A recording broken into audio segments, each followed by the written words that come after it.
Good morning student. आज हम पढ़ेंगे allotropic form of phosphorus of chapter P block elements of class 12th। तो phosphorus exist करता है बहुत से एलोट्रॉपिक फॉर्म में। इसमें वाइट, रेड एंड ब्लैक जो इम्पोर्टेंट है। पहले हम पढ़ते हैं वाइट फॉस्फोरस। ये हमें मिलता है फॉस्फेट रॉक से। जब हम कोक को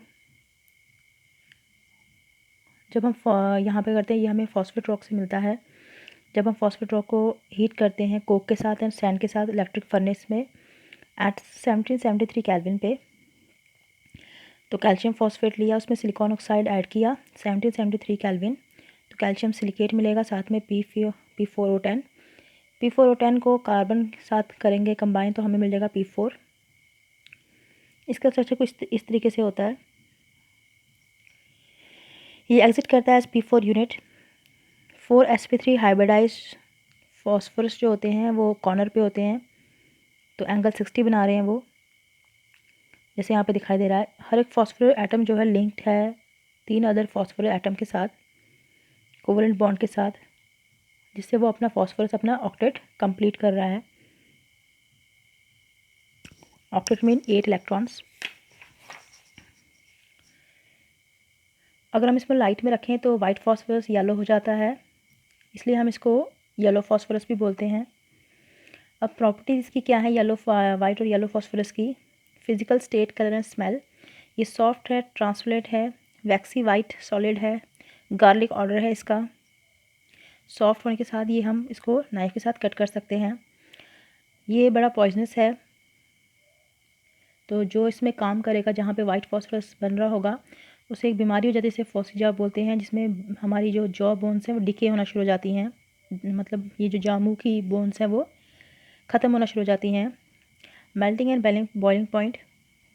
तो P4 मॉलिक्यूल जो वाइट फॉस्फोरस है वो एक दूसरे से जुड़ा होता है वंडरवॉल फोर्सेस से। इसके लिए इसका मेल्टिंग और बॉइलिंग पॉइंट जो वाइट फॉस्फोरस को काफ़ी लो होता है, क्योंकि बॉन्ड बहुत क्या होती है, वीक होती है। सॉल्युबिलिटी, ये सॉल्युबल है वाटर में, but it is insoluble in water. ये इनसॉल्युबल वाटर में है, मगर सॉल्युबल है ऑर्गेनिक सॉल्वेंट जैसे CS2, अल्कोहल एंड ईथर। अब इसकी स्टेबिलिटी क्या है? P4 मॉलिक्यूल जो है स्टेबल है 1070 केल्विन पे, इतने टेम्परेचर पे ये स्टेबल रहेगा। वेपर फेज पे भी स्टेबल रहेगा, बट टेम्परेचर जो हाई होगा 1070 केल्विन से P4 मॉलिक्यूल डिसोशिएट होकर P2 बन जाएगा। तो इस तरीके से P4 क्या बन जाएगा, P2। अब एक्शन ऑफ एयर, तो PP एंगल जो है इनमें बहुत छोटा है नॉर्मल टेट्राहेड्रल एंगल से। तो P4 मॉलिक्यूल जो है स्ट्रेन हो जाता है due to angle P4 molecule highly strain मतलब मुड़ जाता है due to angle strain. White phosphorus जो है वो काफ़ी ज़्यादा रिएक्टिव होता है, ये फायर को कैच कर लेता है हवा में with greenish yellow which is visible in the dark, और ग्रीनिश येलो कलर ग्लो दिखाता है जो डार्क में भी दिखाई देता है। और इस फिनोमेनन को हम केमी इल्यूमिनेंस बोलते हैं या फॉस्फोरेंस बोलते हैं। तो जब ये हवा में जलेगा ये प्रोड्यूस करेगा dense white fumes of phosphorus pentoxide. तो P4 ऑक्सीजन के साथ जब ऑक्सीडेशन होगी तो P4O10 बनेगा। अब इसके अलावा लो इग्निशन टेम्परेचर बहुत लो है, तो ये हम इसको पानी में रखते हैं। Reaction with halogen, white phosphorus जो है रिएक्ट करता है क्लोरीन के साथ, PCl3 भी बनाता है और PCl5 भी बनाता है, जो हमने आगे पढ़ने हैं। सल्फर के साथ मिला के ये कंपाउंड बनाता है, जैसे P4S3, P2S5, P2S3। और P4S3 जो है वो काफ़ी ज़्यादा स्टेबल सल्फाइड है, तो हम इसको it use strike anywhere matches, तो हम इससे आग जलाने में इसको यूज़ कर सकते हैं। तो मैचिस में क्या होता है, P4S3 होता है, KClO3 होता है, फिलर एंड ग्लू होता है। तो फ्रिक्शन जब इसमें कॉज करते हैं मैच एंड सैंड पेपर में on the side of match box, initiate A वॉलेंट reaction between, एक रिएक्शन होती है इसमें P4S3 में और KClO3 में, जिससे काफ़ी ज़्यादा हीट प्रोड्यूस होती है, जिससे वो फ्लेम प्रोड्यूस होती है मैच स्टिक में। अब ये मेटल के साथ रिएक्ट करता है, सोडियम के साथ रिएक्ट करके भी कंपाउंड बना रहा है, मैग्नीशियम के साथ, कैल्शियम के साथ, सिल्वर के साथ। अब ये एक्वस एल्कलीज के साथ भी, मतलब पानी में घुले हुए बेस के साथ भी रिएक्ट करता है और कंपाउंड बनाता है, जैसे फॉस्फीन हो गया। रिड्यूसिंग प्रॉपर्टी भी दिखाता है वाइट फॉस्फोरस, इजली ऑक्सीडाइज हो जाता है, इसलिए स्ट्रॉन्ग रिड्यूसिंग एजेंट है। ये नाइट्रिक एसिड को नाइट्रोजन डाइऑक्साइड और सल्फ्यूरिक एसिड को सल्फर डाइऑक्साइड में रिड्यूस कर सकता है। तो ये हो गया हमारा कौन सा, वाइट फॉस्फोरस। नेक्स्ट है हमारा रेड फॉस्फोरस। ये ऑब्टेन होता है बाय हीटिंग वाइट फॉस्फोरस। जब हम वाइट फॉस्फोरस को जलाते हैं एट 573 केल्विन में, out of contact with air in an inert atmosphere, मतलब वहाँ पे कोई एटमॉस्फेयर नहीं होगा, तो हमें कुछ घंटों के लिए, जैसे P4 लिया सॉलिड वाइट फॉस्फोरस को हम हीट करेंगे 573 केल्विन में CO2 और कोल्ड गैस की प्रेजेंस में, तो हमें रेड फॉस्फोरस मिल जाएगा। अब वाइट फॉस्फोरस के साथ ही वैसे ही रेड फॉस्फोरस जो है ये भी P4 टेट्राहेड्रा बनाता है, मगर ये आपस में किससे जुड़ा होता है, कोवेलेंट बॉन्ड के साथ। तो ये इस तरीके से स्ट्रक्चर दिखाता है, polymeric structure. Because of polymeric structure its melting point is much higher than that of white phosphorus. अब पॉलीमरिक स्ट्रक्चर होने की वजह से इसकी बॉन्ड थोड़ी स्ट्रॉन्ग होती हैं, इसलिए इसका मेल्टिंग और बॉइलिंग पॉइंट क्या होता है, हाई होता है। अब कुछ कैरेक्टरिस्टिक्स हैं जो दिखाई गई हैं यहाँ पे रेड फॉस्फोरस की। ये हार्ड क्रिस्टलाइन ऑर्डरलेस सॉलिड है, जिसकी आयरन ग्रे लस्टर है, ग्रे कलर का चमक है इसकी।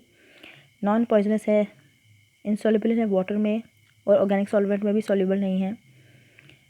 ये स्टेबल आइसोटोप है, एलोट्रोप है फॉस्फोरस का रूम टेम्परेचर में, और इसका इग्निशन टेम्परेचर 543 केल्विन है, जो काफ़ी ज़्यादा हाई है वाइट फॉस्फोरस से, तो इसलिए ये इजीली कैच नहीं करता फायर और इजीली घुल जाता है। इट्स सब्लाइम ऑन, मतलब उड़ जाता है। Its sublime on heating give vapours, मतलब इजीली हवा बन जाता है, वैसे जैसे वाइट फॉस्फोरस है।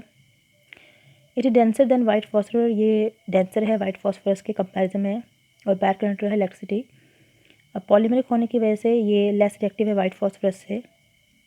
ये ऑक्सीजन से मिलके जल के क्या बनाता है, फॉस्फोरस पेंटॉक्साइड। अभी लेस रिएक्टिव है वाइट फॉस्फोरस से, तो ये हैलोजन के साथ सल्फर और अल्कली मेटल के साथ रिएक्ट करके कंपाउंड बनाता है, सॉल्ट बनाता है, जैसे P4Cl2, PCl3, P4S8, P4S3। ये कास्टिक अल्कलीस मतलब NaOH के साथ रिएक्ट नहीं करता, तो ये इसको वाइट फॉस्फोरस से अलग करती है ये प्रॉपर्टी। तो नेक्स्ट है ब्लैक फॉस्फोरस। ये दो फॉर्म में है, alpha black phosphorus and beta black phosphorus, दो तरीके का है ये। अल्फ़ा ब्लैक फॉस्फोरस बनता है जब रेड फॉस्फोरस को हीट करेंगे सील ट्यूब में, एक ट्यूब में इसको रेड फॉस्फोरस को ले लेंगे, उसको हीट करेंगे 803 केल्विन पे, तो हमें अल्फ़ा ब्लैक फॉस्फोरस मिलेगा। तो रेड फॉस्फोरस लिया, उसको सील ट्यूब में रखा, 803 केल्विन दिया, तो हमें अल्फ़ा ब्लैक फॉस्फोरस मिल जाएगा। तो ये इनकी प्रॉपर्टी दिखाई है अलग अलग वाइट एंड रेड फॉस्फोरस की। अब जो हम कर रहे हैं अल्फ़ा फॉस्फोरस, ये हवा में एकदम उड़ जाता है एंड उसका ओपेक मोनोक्लिनिक और रोम्बोहेड्रल क्रिस्टल होते हैं, इसका स्ट्रक्चर है ये, इस तरह के स्ट्रक्चर हैं इसके। ये काफ़ी स्टेबल है एलोट्रॉप फॉस्फोरस का। ये ऑक्सीडाइज नहीं होता, मतलब ऑक्सीजन से नहीं मिलता जब तक स्ट्रांगली इसको हीट नहीं किया जाए। ये इलेक्ट्रिसिटी भी कंडक्ट नहीं करता। अब बीटा ब्लैक फॉस्फोरस जो है ये प्रिपेयर्ड होता है बाय हीटिंग वाइट फॉस्फोरस। जब हम वाइट फॉस्फोरस को हीट करेंगे 473 केल्विन में अंडर वेरी हाई प्रेशर, जब बहुत ज़्यादा प्रेशर अप्लाई करेंगे, जैसे 4000 से 12000 एटमॉस्फेयर, और इनर्ट एटमॉस्फेयर देंगे, मतलब कोई भी और गैस नहीं होगी यहाँ पे। अब वाइट फॉस्फोरस को हम हीट करेंगे 473 केल्विन में, प्रेशर देंगे हाई प्रेशर, तो हमें मिलेगा beta black phosphorus. Beta black phosphorus जो है एक लेयर स्ट्रक्चर है, जिसमें इस तरीके से है ये, in which each phosphorus atom is covalently bonded to 3 neighbouring phosphorus atom, मतलब कि हर एक फॉस्फोरस 3 नेबरिंग फॉस्फोरस से जुड़ा हुआ है बाय कोवेलेंट बॉन्ड। तो 3 pp के एंगल्स क्या हैं, 99 डिग्री, एंड और 2 pp में डिस्टेंस कितना है, 218 पिकोमीटर। अब सात वाला लेयर्स जो हैं वो 368 पिकोमीटर से दूर हैं। The atom within a layer are more strongly bound than the atom in adjacent layer, जो साथ में जुड़े हुए हैं वो ज़्यादा स्ट्रांगली बाउंडेड हैं सातवें लेयर से। This give beta black phosphorus graphite like structure. तो इसका स्ट्रक्चर कैसा आता है, जैसे ग्रेफाइट का स्ट्रक्चर होता है। अब इसकी कैरेक्टरिस्टिक्स है ब्लैक फॉस्फोरस की, ये हाईली पॉलीमराइज है, मतलब बहुत बड़ा फॉर्म ऑफ फॉस्फोरस है, एंड ब्लैक मेटालिक क्लस्टर, इसका मतलब चमक कैसी है, ब्लैक। उसका मेल्टिंग पॉइंट जो है 860 केल्विन है, और स्पेसिफिक ग्रेविटी 2.69 है। ग्रेफाइट की तरह ये गुड कंडक्टर ऑफ इलेक्ट्रिसिटी है, ये स्टेबल है हीट के लिए। The most stable allotrope phosphorus does not burn in air up to 673 kelvin. सबसे ज़्यादा स्टेबल एलोट्रॉप है ये फॉस्फोरस का, और ये चाहे 673 केल्विन तक ये, इससे कोई फ़र्क नहीं पड़ता। अब 3 एलोट्रॉपिक फॉर्म जो फॉस्फोरस की है वो डिफर करती है wildly in the chemical reactivity. White phosphorus जो सबसे ज़्यादा रिएक्टिव है वाइल ब्लैक फॉस्फोरस जो है लीस्ट एक्टिव है। वाइट फॉस्फोरस जो है स्टोर करते हैं वाटर में to protect it from air, ताकि हवा कॉन्टैक्ट में ना आए। While red and black phosphorus जो है हवा में स्टेबल हैं। तो ये हो गए हमारे three form of phosphorus allotrope.